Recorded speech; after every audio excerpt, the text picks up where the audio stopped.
आगुर गोबर खत दे चाषी माने बहुत बढ़िया चाष करुले किंतु आजिका डेट रे सार विष बिना कौन सी फसल हो नहीं। आजिका डेट रे चाष करिया पय गोडाई टंका खर्च होउची। दिन रे आपण पाखरे जदि टंका नाही ना आपण मजूरी दे परिवे ना बिहन किनी परिवे। सेथि पय सबु चाषी मानकर लोन आवश्यक पड़ुची। चाषी भाई माने विभिन्न प्रकार चाष करुछंती। कौ चाष रे अधिक टंका खर्च होउची तो कौ चाष रे आपणकर कम टंका खर्च होउची। सेथि पय आपण माने लोन आवश्यक करुछंती। चलंतु कॉल सेंटर माध्यम रे आमे कथा हबा जे आपनकु लोन टी केमिति मिलिबो तार प्रक्रिया कोन सब रहिची। चाषी लोन टा आपणकर लाख टंका पर्यंत कौनसी सुद लागियो नहीं। लाख टंका रु अधिक आले आपनकु सुद दवा पई पड़िबो। कॉल सेंटर रो कर्मचारी माने चाष संबंधी जो ऋण रहिची से ऋण आपण माने केमिति पाई परिबे तार कोन सब प्रक्रिया रहिची संपूर्ण विवरणी ए वीडियो माध्यम रे आपण जानिबा को पाइबे। ता पूर्वरु आपण मानको कहबी चैनल जदि नुआ करी आपण विजिट करचंती वीडियो को लाइक करी चैनल को सब्सक्राइब करी पाखरे थिबा घंटी चिन्ह को दबाई दियंतु ऑल सेट कर देबे कारण गवर्नमेंट तरफ रु जहां भी लेटेस्ट अपडेट आसी पहुंचबो आपण आगो पाई परिबे। तो आपण को चाष संबंधी प्रश्न जानि पारे कि शुभ सकाळ मैडम। मैडम चाष संबंधी जो ऋण प्रदान करा जाउची चाषी भाई मानकु ता संबंध रे आपण माने संपूर्ण तथ्य प्रदान करंतु जहा फल रे ओडिसा रा चाषी भाई माने उपकृत हेई परिबे। चाष पई लोन सर आपनकर चाष पई जो लोन कहउचंदी सेटा केसीसी लोन रहउची किसान क्रेडिट कार्ड लोन जोटा कि ऑनलाइन रे भी कर परिबे ऑफलाइन रे भी कर परिबे। मैडम ऑनलाइन ले आवेदन करिया पई कोउटी की जिया पई पड़िबो ऑफलाइन ले आवेदन करिया पई कोउटी की जिया पई पड़िबो ता विषय टिके जणांतु। safal.odisha.gov.in सही वेबसाइट ओपन कला परे सेठी रहउची आपनकर जो type of loan crop loan की टर्म्स लोन ठीक अछि। क्रॉप लोन सिलेक्ट करले सेठी केवल सीसीबी एवं डीसीसीबी बैंक जो रहउची रुहे आपण चाष लागि क्रेडिट लोन करि परिबे जो आपण क्रॉप लोन। मैडम जो क्रॉप लोन रहिची ए क्रॉप लोन लो लिमिटेड अमाउंट केते मिल परिबो चाषी भाई मानको सेटा संपूर्ण भाबरे निर्भर करूची आपनकर केते जमी रहउची केउ फसल सेथिरा करचंदी सेही अनुसार। ताले मैडम केते जमी रे चाषी माने चाष करूचंती तार परिमाण केते सेही परिमाण ऊपर निर्भर करूची ऋणर मूल्यटी।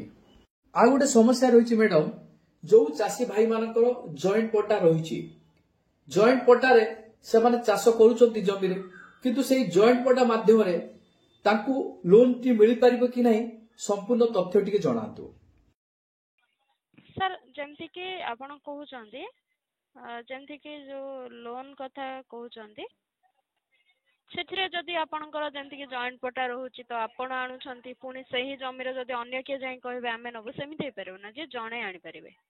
देखंतु मैडम जो चाषी भाई कर परिवार बड़ थिबो जॉइंट पट्टा रे 5-6 जनकर नामद रहिथिबो से क्षेत्र रे सेही भाई माने कोन समस्त आनी परिबे ना केवल जण ही लोन आनिया पई योग्य हेबो।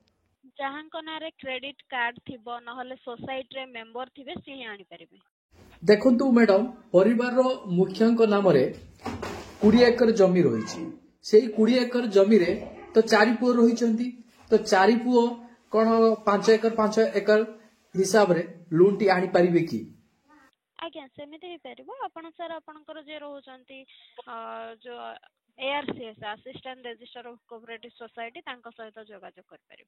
आउडे कथा रहिची मैडम तो बिना सुदरे 1 लाख टंका पर्यंत ऋण छाड़ रहिची से विषय रे आपण टिके जणातु आ एई जो लाख टंका रहिची एथिरे कोनोसी सुद लागिबो ना लागिबोनी एटा सत्य ना मिछ रहिची टिके जणातु।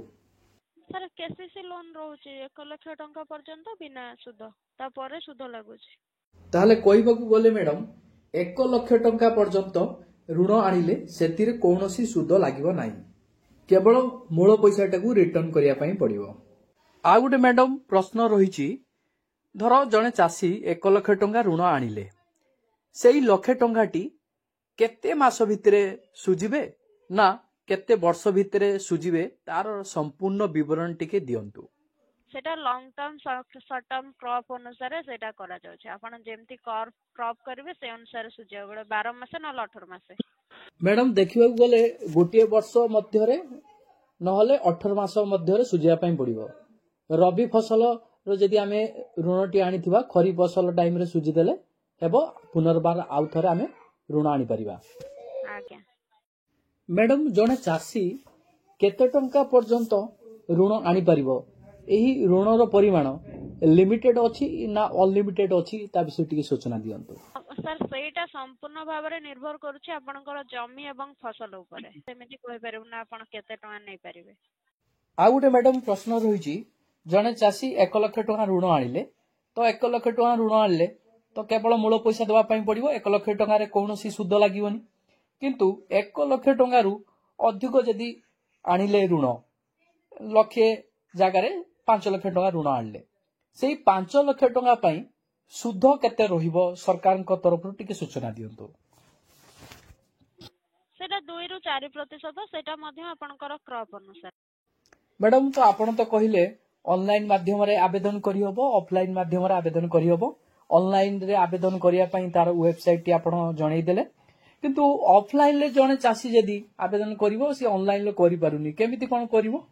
ऑफलाइन रे आपण आपनकर सोसाइटी नले बैंक रे करि परिबे। मैडम सबु बैंक रे करि हबो ना निर्दिष्ट बैंक रहिछि सेही बैंक रे जाई आमे आवेदन करि परिबा। सर को बैंक दोछि से मैडम मोर जानिबार कथा को बैंक रे एई प्रकार सुविधा रहिछि आपण जे जणैले सिना जे चासी भाई माने सेही बैंक को जिबे। करबे हम पाखरे समिति सूचना नाही हम पाखरे जहा रहउछि आपण माने आपनकर सोसाइटी नले बैंक समिति को बैंक दोछि को बैंक देउनी समिति सूचना हम पाखरे उपलब्ध नाही।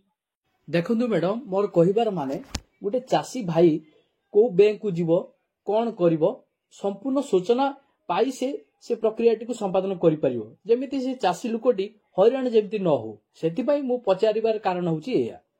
ठीक अछि आगे मैडम जो ऋण पाइबा पई एहारो शेष तारीख किछि अछि ना सेमिति किछि निर्दिष्ट तारीख नाही जते बेले चाहिबे जो मुहूर्त रे चाहिबे आवेदन करि परिबे ऑनलाइन ले किबा ऑफलाइन ले। समिति सर तार आसीनी आपण वर्तमान अप्लाई करि परिबे। मैडम ऋण पाइबा पई चासी जन को कोन कोन सब कागज पत्र साथी रे नै कि जिबा दरकार तार कोन सब तथ्य आवश्यक पड़िबो लोन पाइबा पई। केसीसी कार्ड रहउची पैन कार्ड रहउची वोटर आईडी ए सब डॉक्यूमेंट बैंक रे अलग अलग तार जहा भी डॉक्यूमेंट दरकार पड़ुछिबो सोसाइटी रे आपण ए सब डॉक्यूमेंट नै कि करि परिबे। सोसाइटी नले सफल माध्यम रे आपण कृषक ओडिसा रजिस्ट्रेशन करथिबा आवश्यक मेंबर आईडी थिबा दरकार फोन नंबर लिंक थिबा दरकार। मैडम जदि आमे सीधा सड़क ऑनलाइन रे फसल ओडिसा को जाई आवेदन करि परिबा की आपनकर सोसाइटी रो मेंबर आईडी दरकार पड़ुछि। मैडम आ गुटे प्रश्न रहिछि जने चासी ऑनलाइन ले या को आवेदन करिवो तार समस्त डॉक्यूमेंट से अपलोड करिवो तार भी बैंक अकाउंट भी अपलोड करिवो किंतु जते बेले सक्सेसफुल हे जिवो से फॉर्म टी को से ऑनलाइन माध्यम रे दाखल करि दबो तो सीधा सड़क से ता अकाउंट को टंकाटी आसीबो ना पुनर्बार सेठी की बैंक को जिबा पई पड़िवो। आपण स्टेटस चेक करिवे स्टेटस रे एलिजिबल के इनएलिजिबल जहा भी शो करिवे। मैडम आपण को कहबा अनुसार जने चासी ऑनलाइन माध्यम रे आवेदन कला ऋण पाइबा पई तार अप्रूवल हैला कि न हैला कि से योग्य भाव रे विवेचित हैला कि न हैला जानिया पई पुनः पंजीकृतर स्थिति ताकू जांच करिया पई पड़िबो। जांच कले से जानिबा को पाइबो कि से एलिजिबल हैला कि एलिजिबल हैला नाही। आज्ञा जदि सक्सेसफुल हे जाउची तो आपण सर आपण को अकाउंट को आसी परिबो आपण प्रथमे चेक करिवे स्टेटस। ताहले मैडम जने चासी बैंक सहित कोनोसी जुगाजुग न करी ऑनलाइन माध्यम रे आवेदन करी सीधा सड़क ता अकाउंट रे ऋणटी को पाई परिबो। आज्ञा देखंतु ए जो ऋण सुविधा सरकार को तरफ रु मिलुची केवल चासी पुरुष मानकु मिलिबो ना चासी महिला मानकु भी एथिरे संपृक्त करा जिवो। सर आपण अधिक विवरणी लागे आपण सेठी जोगाजोग करंतु जहा रहिछि समस्त पई समान रहिछि। ताले मैडम आपण को कहबा अनुसार এই जो चाष क्षेत्र में ऋण प्रदान करा जाउची सरकार को तरफ एथिरे जे भी चाष करिवो महिला भी चाष कले भी से भी ऋण पाई परिवे पुरुष माने भी चाष कले एथिरे ऋण पाई परिवे समस्त पाई समान सुविधा रहिछि। केसीसी लोन रे जे चाष करूछंती चाषी को पाई सब प्रकार रो रहउची।